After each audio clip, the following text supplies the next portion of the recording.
రాయబెట్టుంటే exams రాయబెట్టుంటే పిల్లలు ముఖ్యంగా మీ seniors మీకు ఎంత వాళ్ళు మరి మీ సీనియర్స్ అవుట్ ఆఫ్ 80కి దాదాపు 28 మెంబర్స్ 500 ఇచ్చారని చెప్పని మీ సార్ చెప్పడం జరిగింది. కాబట్టి మీరు కూడా ఆ మార్కులు 28 కాదు, మీరు ఎంతమంది అంటే అంతమంది 500 రావడానికి మ్యాక్సిమం ప్రయత్నం చేయాలని చెప్పేసి ముఖ్యంగా మీకు నేను చెప్పేటువంటి సలహా. ఎందుకంటే మీరు చిన్నప్పటి నుంచే ఈ 10th క్లాస్ దశ నుంచే ఒక గోల్ పెట్టుకుని 10th క్లాస్ మార్క్ అనేది నేను ఎందుకు చెప్తా అంటే, నేను కూడా ఒక మీలాగానే చదువుకొని ఒక లెక్చరర్గా చేసి ఈరోజు కర్నూలుకు లోక్సభకు మెంబర్ ఆఫ్ పార్లమెంట్ అయ్యాను. ఇదంతా మనం అనుకుంటూ వచ్చేదని కాదు, మనం కష్టపడాలంతే.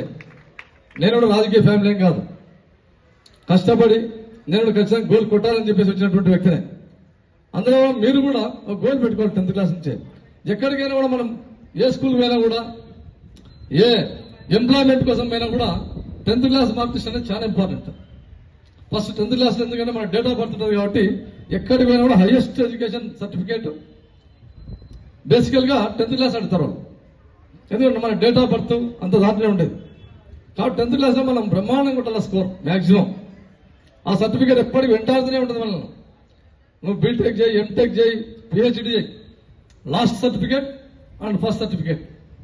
ఏ ఇంటర్వ్యూకి పోయినా నీ 10th క్లాస్ ఏం మాటరు, ఏ పాస్పోర్ట్ పోయినా కూడా నీ date of birth 10th class ఏం మాటరు. నేను ఇప్పుడు మెంబర్ ఆఫ్ పార్లమెంట్ అయినా కూడా ఫస్ట్ నేను గెలిచిన తర్వాత 10th క్లాస్ అడిగినాను నన్ను అని నేను విషయం చెప్తున్నా. మీకు 10th క్లాస్ అనేది చాలా ఉత్తమ దశ అది.